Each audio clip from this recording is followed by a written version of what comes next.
From Michigan Public, this is It's Just Politics. I'm Zoe Clark. And I'm Rick Pluta. Former health official Abdul El-Sayed has beaten Congresswoman Haley Stevens in the Democratic Party's contentious battle for U.S. Senate.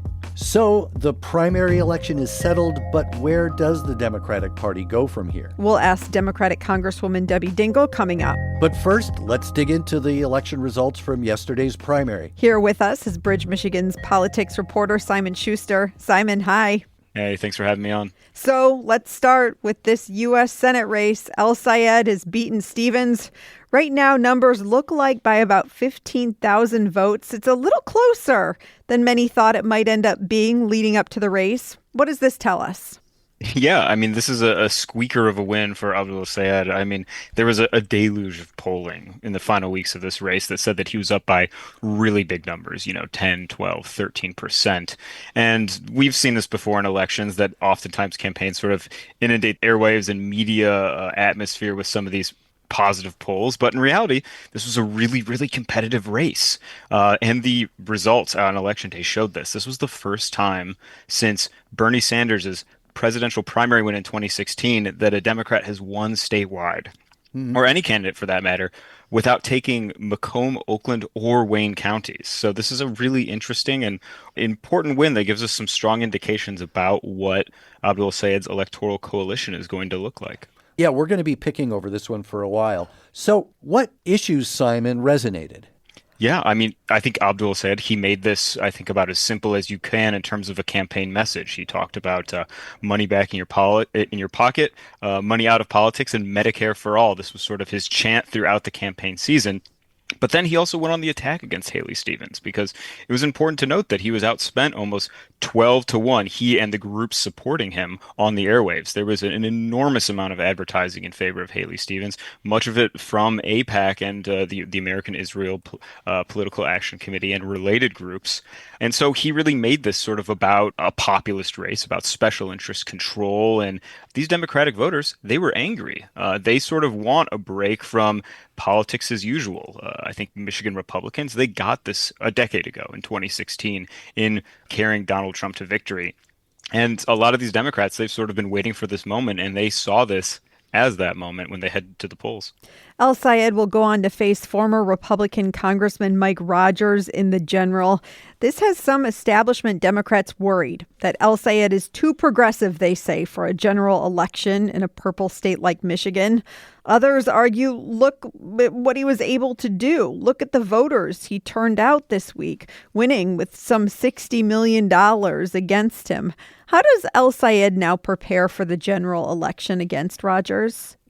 Yeah, this is a really important question. I think that if anything, yesterday's election was an indication that making arguments that you should vote for a candidate solely on their electability is not particularly persuasive with voters, or at least not persuasive enough to carry a big election like this one. And Abdul Sayed, we've discussed this before, is that if he's going to want to win, there are certain demographics that he's going to turn off. People who are strong supporters of Israel, whether that be Christian evangelicals or Jewish Michiganders. They're either going to leave those ballots blank or they're going to mark for Mike Rogers, who is unabashedly pro-Israel. And so for these candidates and on some other issues as well, these voters are going to move away from Abdul. And so he has to forge a new electoral coalition. And though while we haven't necessarily done the full autopsy yet on this primary election, we've seen, some inklings of that in these results. He had strong turnout in areas that have universities, Ingham County, Washtenaw, Isabella County, where Central Michigan University is. These were strong bastions of support for El-Sayed.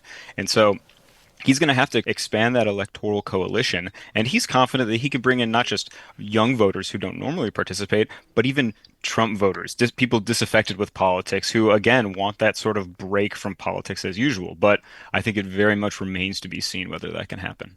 So, Simon, let's turn to the governor's race. We're going to have Congressman John James, the Republican, versus Secretary of State Jocelyn Benson, the Democrat. What's this race going to look like in this general election? That's a great question. I mean, this is John James's third statewide race, and the same is true for Jocelyn Benson. But, at the time when Jocelyn ran, she was not at the top of the ticket as Secretary of State.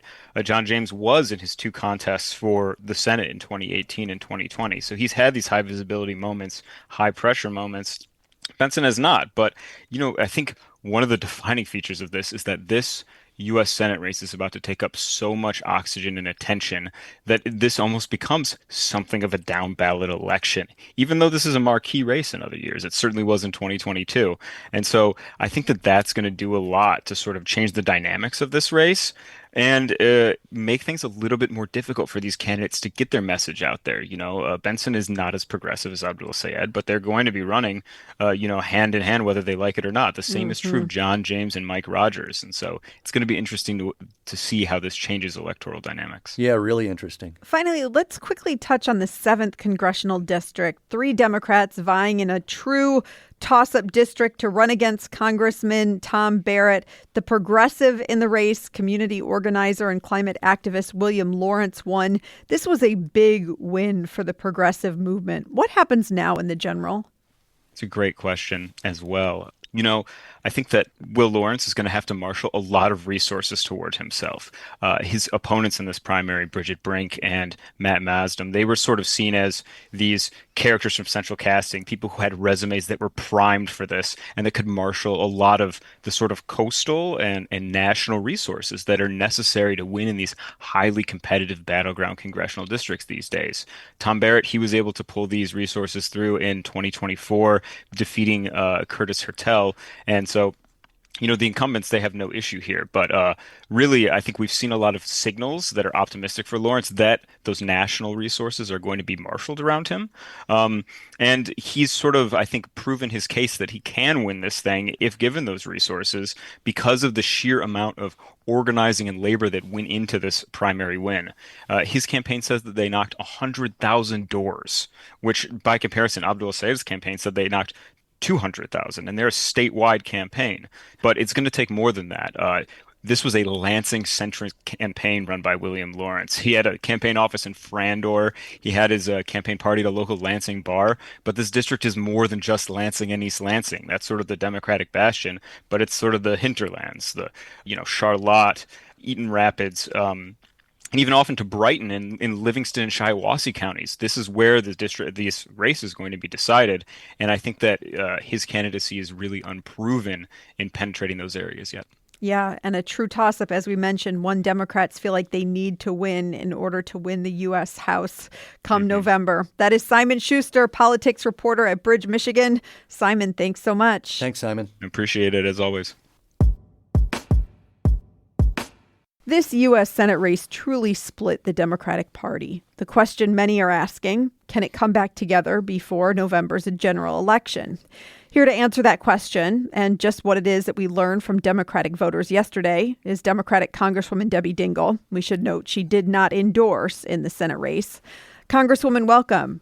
Well, it's great to be with both of you. I listen to both of you a lot and wish that I saw more of you.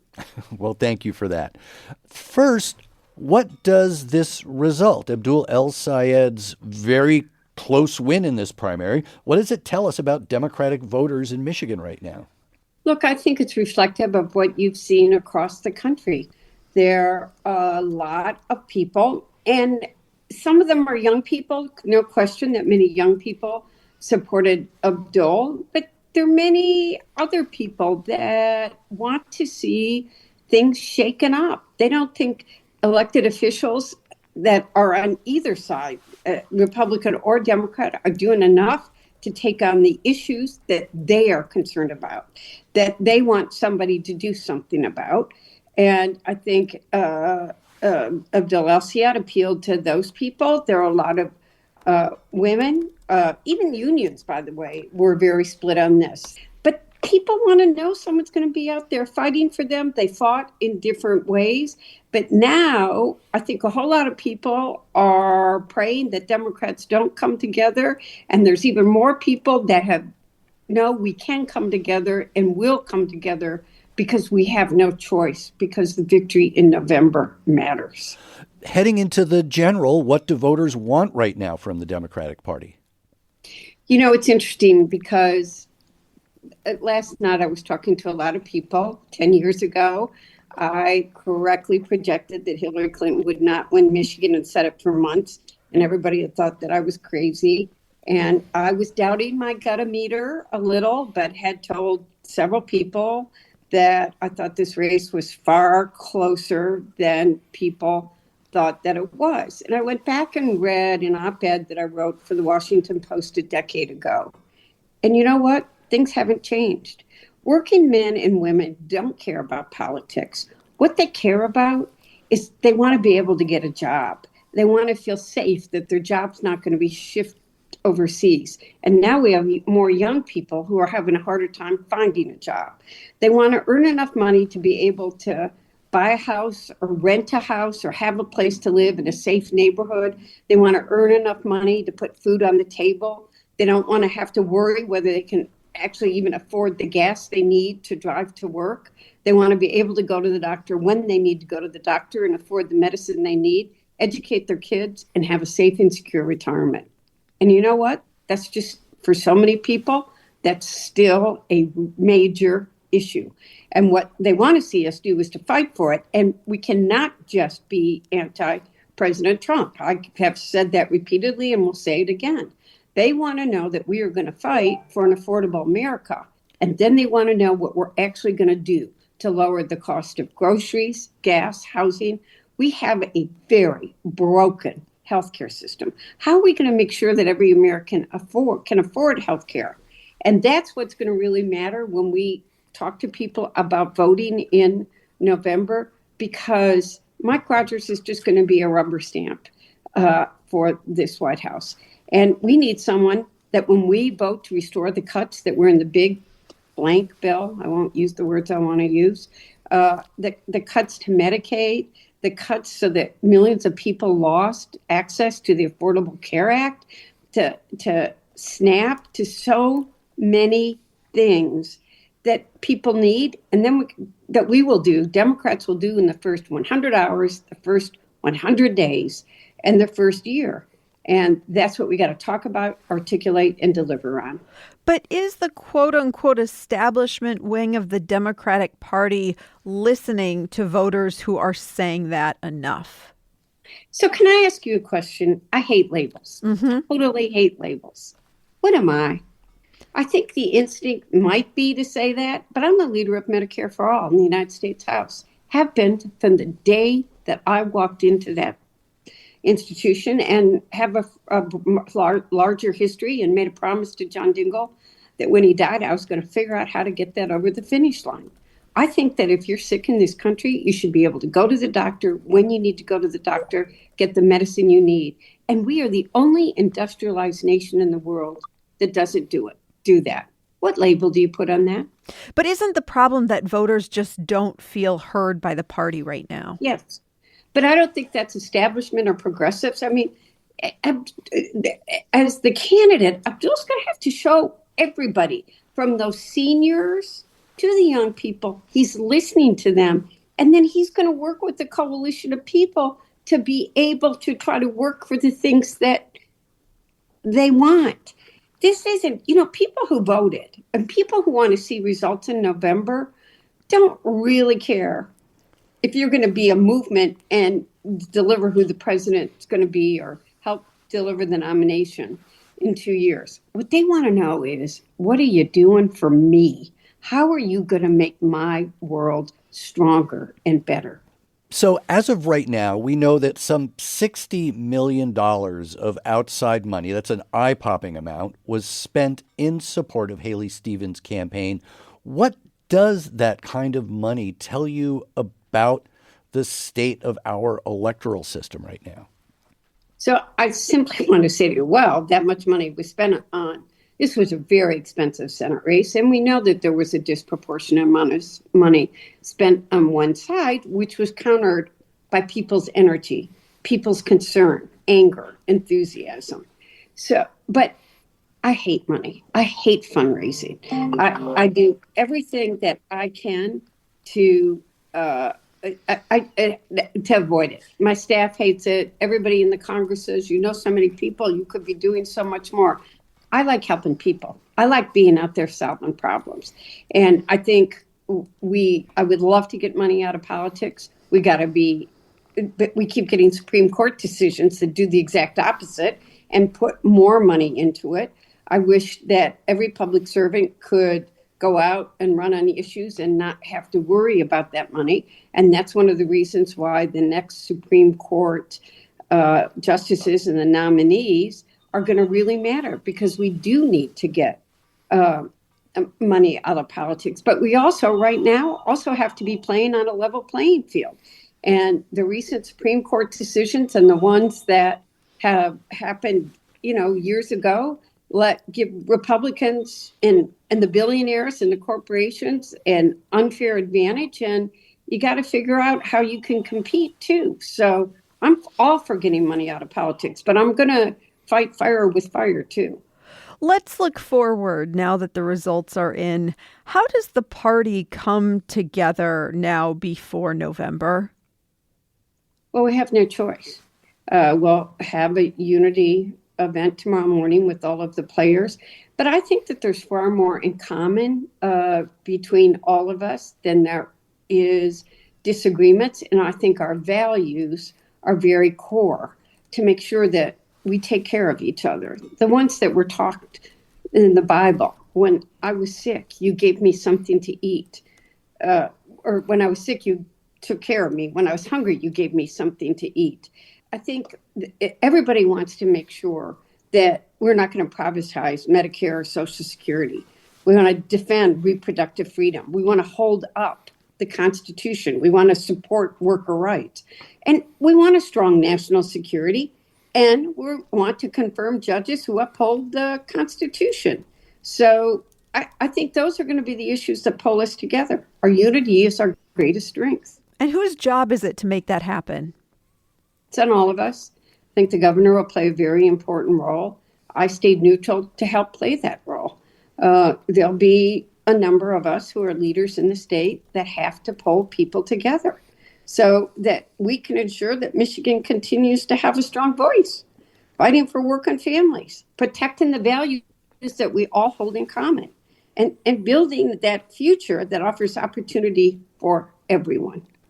So finally, Congresswoman, now that the primary is over, what are you most afraid of heading into November? Not afraid of anything. I'm going to work hard to pull people together. And you can't win with fear. You win by knowing what you're fighting for, knowing what those values are, developing a plan to talk to people, and showing people what your plan is and how you're going to deliver on it. Can Democrats win back the U.S. Senate? Well, Michigan's got its job.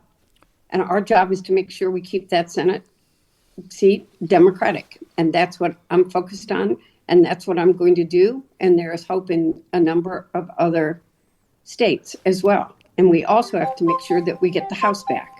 And there are several seats that will play a major role in that in Michigan.